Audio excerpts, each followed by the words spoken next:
Guys আসসালামু আলাইকুম। কি খবৰ? আশা কৰোঁ আপোনালোক ভালে আছে, ময়ো ভালে আছোঁ।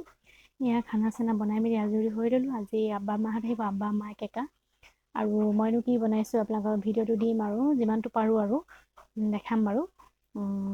আহকচোন ভিডিঅ'টোলৈ আগবাঢ়োঁ। যদি মোৰ ভিডিঅ'টো ভাল লাগে please like comment share and subscribe কৰি দিব।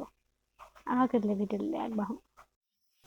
সেয়ে মই চেৱৈ বনাবৰ কাৰণে কেৰাহীখন গৰম কৰি ৰিফাইন তেলৰ জোখত দিলোঁ। তাৰপিছত মই চেৱৈ পেকেটটো ঢালি দিলোঁ।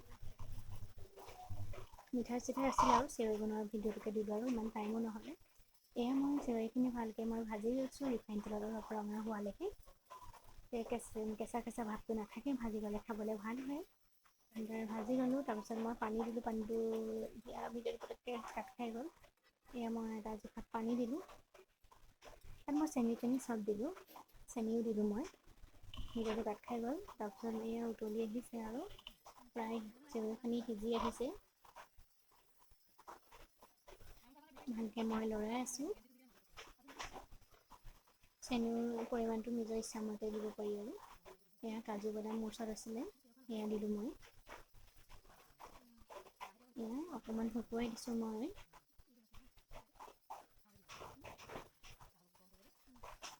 মই ভালদৰে লৰাই মেলি দিছোঁ।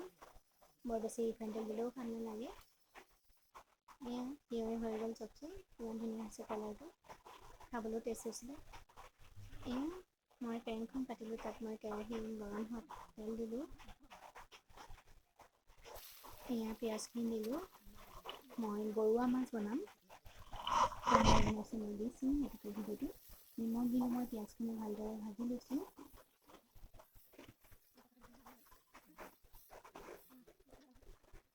ৰঙা হোৱালৈকে মই ভাজি ল'ম পিঁয়াজখিনি।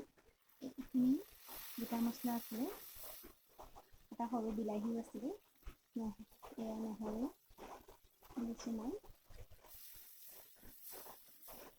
নহৰু আগতেই মোৰ পিছা আছিলে। তাৰপিছত এয়া মই হালধি দিলোঁ, জলকীয়া গুড়ি দিলোঁ, ধনিয়া মছলা দিছোঁ মই আৰু অকণমান জিৰা দি দিছোঁ। ভালদৰে এইখিনি মই মিক্স কৰি লৈছোঁ মছলাখিনি পিঁয়াজখিনিৰ সৈতে। ভালদৰে ভাজি ল'ম মই। ভালদৰে ভাজি লৈছোঁ। এয়া গৰুৱা মাছ হয়। মছলাখিনি মই ভালদৰে দি দিছোঁ। মছলাখিনিৰ সৈতে মই লৰাই লৈছোঁ ভালকৈ অলপ মজাই ল'ম মই। ভালকৈ মজাই নিলে খাবলৈও সোৱাদ হয়। মই ভালদৰে লৰাই লৈছোঁ। তাৰপিছত মই এটা জোখত পানী দি দিছোঁ। এয়া ঢাকনা লগাই দিছোঁ মই। মাজে মাজে মই খুলি চাই আছোঁ লৰাই। গৰুৱা মাছ ব্ৰইলাৰ লেখিয়াই হয় খাবলৈ, কোনো কাঁইট চাইট নাথাকে বা মাজৰ কাঁইট থাকিলে থাকে। খাবলৈও বহুত টেষ্ট আছিলে ডাঙৰ গৰুৱা মাছ। এয়া মোৰ প্ৰায় গৰুৱা মাছ হৈ গ'ল। এয়া মই মাংসখিনি তাত কেইখিলামান দিছোঁ সৰু সৰুকৈ কাটি। এয়া মোৰ প্ৰায় মাছ ৰেডি হৈ গ'ল। ইমান ধুনীয়া হৈছে চোন কালাৰটো।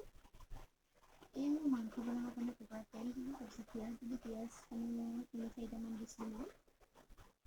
ভালদৰে পিঁয়াজখিনি ভাজি লৈছোঁ মই। তাৰপিছত নিমখ দিছোঁ মই আৰু মই বাকী মছলা ৰেডি কৰি ৰাখিছোঁ। ধনিয়া, জিৰা, জলকীয়া গুড়ি, হালধি এইখিনি মই ৰেডি কৰি ৰাখিছোঁ। পিঁয়াজখিনি ৰঙা হোৱালৈকে ভাজি আছোঁ মই। এইখিনি মছলা মই দি দিলোঁ পিঁয়াজখিনি। তাৰপিছত দাইলো বনাই থকা হৈছে, দাইল বাগৰ দিয়া কৰিব লাগিব। ভালদৰে পিঁয়াজখিনি মই ভাজি ল'ম মছলাখিনিৰ সৈতে। এয়া মাংসখিনি মই দি দিম গোটেইখিনি। ভালদৰে মই মছলাখিনিৰ সৈতে মিলাই লৈছোঁ ভালকৈ মাংসখিনি। এয়া মই অকণমান পানী দিছোঁ নামমাত্ৰে আৰু।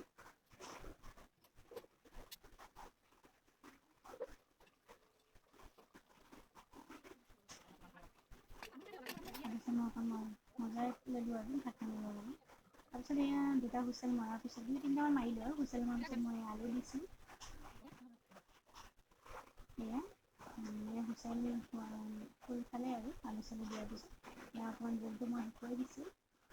এয়া প্ৰায় মোৰ মাংস ৰেডি হৈ গ'ল আৰু এয়া পাপৰ ভজা হৈছিলে, মাছৰ আঞ্জা, বগা মাছৰ, এয়া দাইল, তিয়ঁহ চালাড, ইমানেই আমাৰ বাবাহঁতৰ কাৰণে, তেওঁলোকে বইলাৰ চইলাৰ নাখায়।